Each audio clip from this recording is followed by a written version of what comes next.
Okay, this one is so weird. So weird. The NYXL have signed former Fusion University DPS. Who are you? The NYXL. The NYXL. This group of players who have previously always played a reactive, defensive, slow, choking style where they maximize positioning and value hyper flexibility in libero and pop-off potential on Saviobi, are going to now sign Who Are You? A player with noted and historic behavior issues, who has been thrown from team to team to team, and who is, in my opinion, I don't know. I was going to say no more skilled than Flower, but I do think he's a little more skilled than Flower, actually.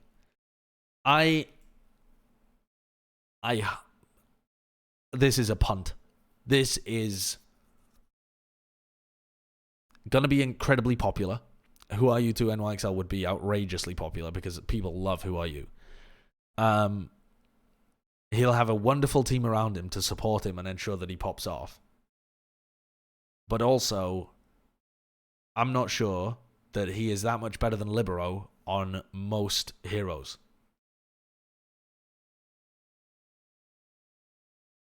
And so if you really wanted somebody that adds a bunch of firepower, I don't think you go for Who Are You, who could just implode halfway through the season. So, I don't know. Now, maybe, here's the other angle of this. Maybe NYXL are trying to find a whole new identity, and they're just going to build around Who Are You? And they're just going to run like, Who Are You Nene or something, or Who Are You Sabiobi, and they are going to put some crazy aggressive off-tank in. Like, I don't know, who's even available? Oh, well, like, I guess Bianca has been reported to be moving up from XL2. Maybe they bring in, like, Bianca. Maybe they bring in, like, Hopper, who just got released from the charge. And they just go, like, crazy aggro. Because 2 years of playing slow have provided consistent, incredible results in the regular season, but not enough clutch during playoffs. So maybe they just want some more power on their roster. I don't know, man. This roster now makes no sense until I see it actually play. I think, where the fuck is Meko going as well? Where is Meko going? And whose decision was it for him to leave the team? Because I assumed it was Meko's decision that he was going to play the market. But apparently no one wants him. Why the hell does no one want him? Good God. Yeah, and QOQ as well. That's another thing. Yeah, QOQ could also join the NYXL. Is he over 18? Yeah. Strange. Don't know. Okay, and now for the move that makes the least sense in this offseason, I present to you the Vancouver Titans reportedly signing Ryu Jiehong. I want to give the Titans a fucking medal for the team that is going to lose the most from this offseason. I can feel it in my bones. Chat, I can feel it in my bones. The Vancouver Titans are going to make the grand finals in their first ever year as an Overwatch League team, and then they are going to split the team apart, ruin the coordination that was the most important thing about them, because they're gassed up on their own victory, or like not even victory, but their own grand finals performance, and they're gonna fuck it. They're gonna fuck it for 2020. Why would you sign Jiehong? I mean, he's just going to sit on the bench. If Jiehong ever gets played on this roster in order to appease the fans or something, then that's just a throw, in my opinion. Like, outside of maybe Moira, like maybe Jiehong's Moira is a little bit better than Twilight's, but like, why would you do that? Because Twilight has already been on this team for so long, and his positioning was incredible with how his team wanted to play, and they reached the grand finals, and it was really fucking good. And like Jae-Hong's known for his Ana, and Twilight's Ana was the best in the world this year. Boy, oh boy. And then you look at the other rumored changes, and the Vancouver Titans have reportedly been trying to sell Bumper and acquire Fissure. They have already let go of Tizzy, and they are trying to let go of Bumper as well and sign Fissure. Are they trying to ruin this team? Because, okay, let's get serious for a second, though. Because I think sometimes teams don't know what makes them good. Like, I really think that sometimes it's easy to see from the outside, or easier to see from the outside than it is from the inside, why a team is good. Sometimes, with, like, certain things. Because when you're inside the system of a team, it can be like, you think you're performing really well, and like, oh, I'm blaming Bren for throwing, and then you actually watch the match back, and you're like, actually, Bren wasn't that bad. You know, it was Sideshow. Sideshow threw that game.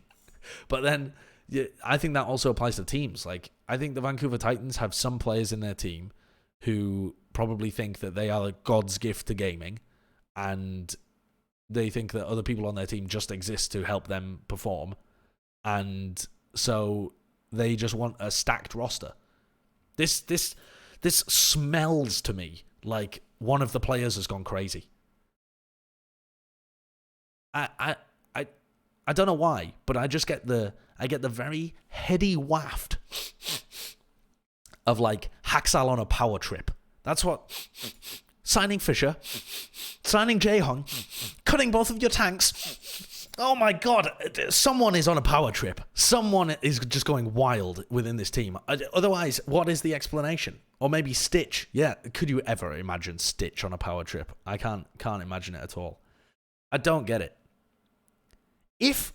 Fenrir brings up a good point about them signing Mag. Dude, if Mag gets signed to this team, that's a great pickup. But guess what? The rule about when you are able to play is called the Mag rule, because Mag turns 18 like 2 days before it. Let's look up his Liquipedia. Look up the Liquipedia for Mag. Dude, Mag turns 18. No, fuck, that's a Dota 2 player. Mag turns 18 June 12th. Do you know how much of the league will have already been played by June 12th?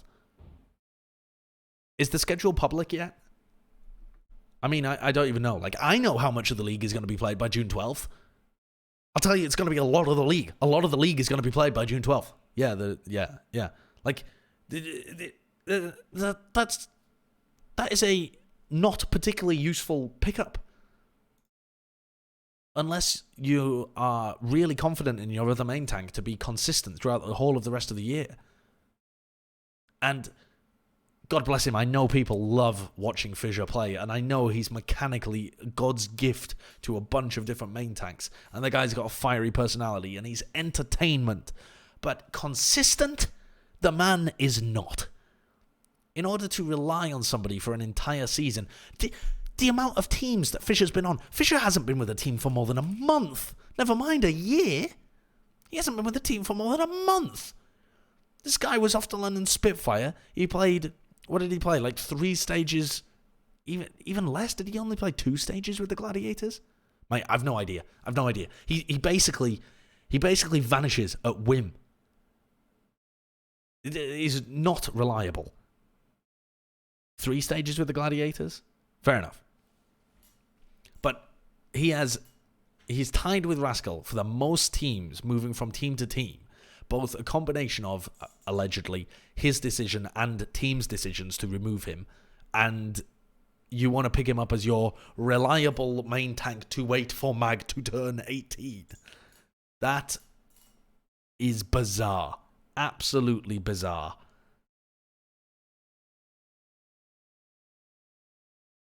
I mean, I'm just worried for the Titans. Like, actually just worried.